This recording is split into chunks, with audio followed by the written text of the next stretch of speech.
Email forwarding can pose significant security challenges to your organization, and it really should be disabled in Microsoft 365 Commercial, GCC, and GCC High. Sure, email forwarding is very convenient for end users, but it can provide unauthorized access to sensitive company information, financial data, and personal identifiable information. Email forwarding can also create compliance risks for your organization. According to NIST guidelines, automatic email forwarding is a great security risk because there's potential for the unintentional or intentional sharing of controlled, unclassified information. Did I mention the bad guys love to exploit email forwarding rules to avoid detection and steal your data? This all sounds pretty frightening. What's up everyone? Brian Riley from LiftOff here once again with another video on how to secure your Microsoft 365. Today, we're going to talk about how to disable automatic external forwarding rules in your organization. I think you know us by now, but as a reminder, LiftOff is a company that helps organizations all across the country get started with their Microsoft 365. We specialize in licensing to the commercial, GCC, and GCC High clouds, and we help migrate your data to the new cloud. Check us out at liftoffonline.com. Now, on to today's video. Okay, here we go. With external mail forwarding, organizations really need to have clear procedures for tracking who may be accessing and forwarding sensitive information. Now, automatic external forwarding should be disabled by default in your Microsoft 365 tenant. This wasn't always the case, and some older tenants may actually have forwarding enabled, so it's a good thing to check. You can do that in the Security Admin Center. Notice I'm administering a GCC High tenant here, but this management is exactly the same in the commercial cloud and the regular GCC cloud. First, we want to head over to the Security Admin Center. Under Email and Collaboration, click Policies and Rules and then Threat Policies. Click Anti-Spam and then Anti-Spam Outbound Policy. Edit Protection Settings and then make a note of your automatic forwarding rules here. For this example, I'm showing forwarding as enabled.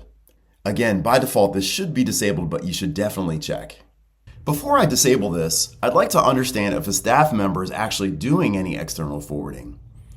While not recommended for routine use, perhaps an individual on staff has a legitimate need to forward emails to authorized recipients. If I'm a small business and maybe have an idea who might be forwarding email, I can check that by individual in the main Microsoft 365 Admin Center under Active Users and then Mail.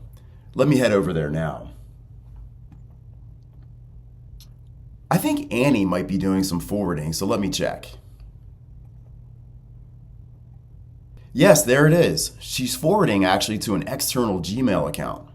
Notice also that she's elected not to keep a copy of the forwarded email in this mailbox, meaning it's just a straight forward to Gmail.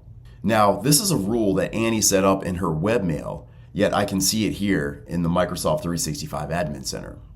For larger organizations with many users, there's a better way to understand who might be forwarding email, and that's to use Powershell. Moving over to a connected Powershell session, I'm going to run a command that will report users with forwarding enabled throughout my entire organization. If you're unsure how to connect to your Microsoft 365 tenant using PowerShell, please see another great video from LiftOff on our YouTube channel with instructions. Once connected, the command I want to run is this. I'll add this command in the video description so that you can easily copy and paste this command into your own tenant. It looks like Annie is the only one in the organization doing forwarding. I'll need to check with her and maybe her manager to see if this is a legitimate use case. I've checked with Annie and her manager, and she actually has a legitimate use case to externally forward her email. I want to completely document this use case just in the event it comes up later during an audit or something similar. That said, I do not want to allow forwarding for anyone else in the organization. So how can I do this? Well, back in the Security Admin Center, let me disable forwarding for everyone in the organization first. I do that here under anti-spam outbound policy. Off, forwarding is disabled, and then save. Next, we're going to create a custom forwarding policy just for Annie. Create a policy, outbound, give it a name and a description.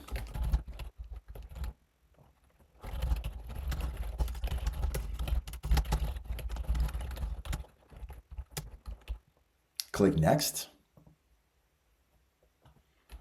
For users, let's find Annie. There she is. Click Next. Forwarding rules. We are going to enable forwarding just for Annie.